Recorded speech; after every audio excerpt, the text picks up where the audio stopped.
Dans un petit village niché au creux de collines ondoyantes, vivait un jeune homme dont la vie était assombrie par l'agitation. Son esprit était un tourbillon de pensées, tournoyant sans fin à travers les souvenirs des jours passés et les angoisses de l'avenir. Chaque nuit, le sommeil le fuyait, ses pensées s'agitant comme des feuilles emportées par une tempête. Le poids de son esprit inquiet pesait lourdement sur son cœur, le laissant aspirer à une paix qui semblait à jamais hors de portée. Les journées du jeune homme étaient remplies de distractions. Il traversait le village, remarquant à peine les couleurs éclatantes des fleurs épanouies ou les chants joyeux des oiseaux perchés dans les arbres anciens. Ses pas étaient lourds, son regard distant, comme s'il cherchait quelque chose d'intangible, juste au-delà de sa portée. Les villageois, simples et bienveillants, voyaient de sa lutte, mais ne pouvaient lui offrir de remède. Ils vivaient leur vie dans un contentement tranquille, tandis qu'il se sentait étranger parmi eux, prisonnier d'un cycle d'inquiétude. Un matin, poussé par un besoin désespéré de clarté, le jeune homme partit à la recherche de l'aîné du village, un homme réputé pour sa sagesse. L'aîné vivait dans une modeste cabane à l'orée du village, entouré d'un jardin d'herbes et de fleurs sauvages. Son visage portait les marques du temps, ses yeux brillaient d'une sérénité qui semblait rayonner de l'intérieur. Le jeune homme s'approcha, le cœur chargé de questions, espérant que l'aîné pourrait lui indiquer le chemin vers la paix qu'il désirait tant. L'aîné écouta en silence, tandis que le jeune homme déversait ses tourments. Il ne prononça pas un mot, mais sa présence était stable, comme un arbre ancien profondément enraciné dans la terre. Lorsque le jeune homme eut fini, l'aîné se leva et prit une simple tasse en argile sur une étagère en bois. Il la remplit à ras-bord d'eau tirée d'une cruche à proximité, la surface tremblant légèrement sous le poids de sa plénitude. Sans explication, l'aîné tendit la tasse au jeune homme et lui indiqua un sentier menant à l'autre bout du village. La tâche était claire, porter la tasse jusqu'au bout du chemin et revenir sans renverser une seule goutte. Le jeune homme hésita, incertain du sens de cette tâche apparemment si simple. Pourtant, faisant confiance à la sagesse de l'aîné, il prit la tasse et entama son périple.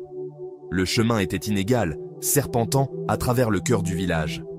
En marchant, il tenait la tasse fermement, les yeux rivés sur la surface de l'eau. Chaque pas exigeait toute son attention, car le moindre faux pas pouvait faire déborder l'eau. Le monde autour de lui s'estompa en un flou. Les aboiements des chiens, les rires des enfants jouant dans la poussière, les bavardages des villageois vaquant à leurs occupations, tout cela s'évanouit. Son esprit, autrefois une tempête de pensées, se concentra sur un seul point, la tasse entre ses mains. Le trajet jusqu'à l'autre bout du village n'était pas long, mais il semblait durer une éternité. Chaque caillou sur le chemin, chaque souffle de vent, devenait un défi pour sa concentration. Il avançait lentement, délibérément, sa respiration régulière, tandis qu'il maintenait l'équilibre de la tasse. Arrivé à l'extrémité, marqué par un vieux puits en pierre, il fit demi-tour et entama le retour. La tâche l'absorbait totalement. Les soucis qui le hantaient, les regrets du passé, les peurs de l'avenir, n'avaient plus de place pour s'immiscer. Pour la première fois depuis aussi longtemps qu'il s'en souvenait, son esprit était calme, son cœur stable. Lorsqu'il revint enfin à la cabane de l'aîné, la tasse toujours pleine, il se tint devant le sage, essoufflé mais triomphant. Les yeux de l'aîné pétillèrent de compréhension alors qu'il reprenait la tasse et la reposait sur l'étagère. Le jeune homme, encore en train de reprendre son souffle, réalisa quelque chose d'extraordinaire. Pendant son trajet, il n'avait rien remarqué d'autre que l'eau dans la tasse.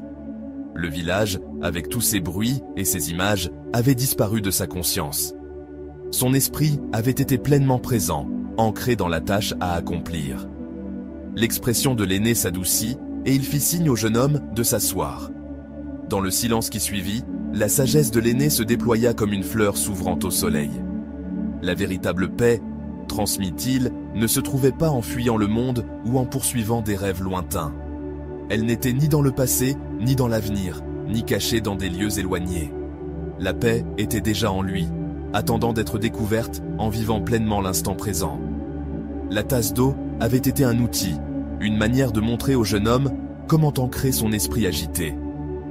En se concentrant sur la tâche, il avait relâché, ne serait-ce que pour un moment, les fardeaux qui l'accablaient.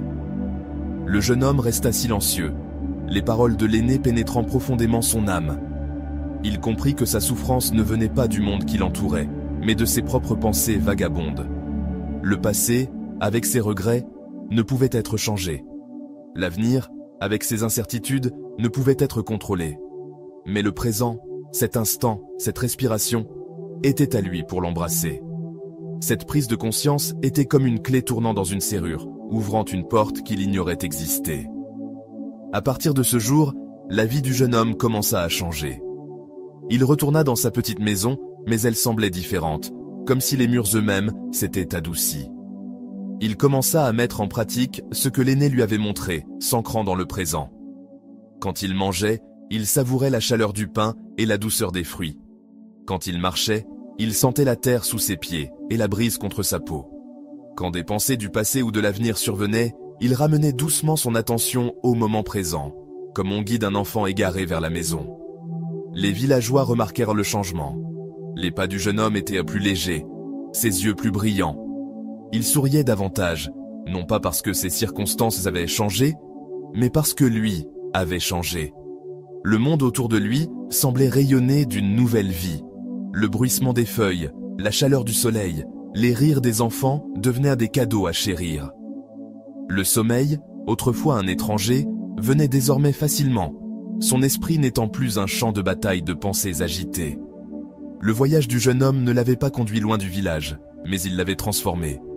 Il portait la leçon de l'aîné dans son cœur. La paix n'était pas une destination à atteindre, mais une manière d'être, trouvée dans le simple fait de vivre pleinement l'instant présent. Chaque moment devenait une opportunité de pratiquer, de choisir la présence plutôt que la distraction, le calme plutôt que le chaos. Et dans ce choix, il trouva une liberté qu'il n'avait jamais connue. Le village poursuivait son rythme tranquille, les collines veillant comme elles l'avaient toujours fait. Mais pour le jeune homme, tout était différent. Il avait découvert que la paix n'était pas quelque chose à chercher à l'extérieur de lui. C'était une flamme qui brûlait toujours en lui, attendant qu'il la nourrisse avec soin. En lâchant prise sur le passé et l'avenir, il avait libéré une vie de joie discrète, un instant à la fois.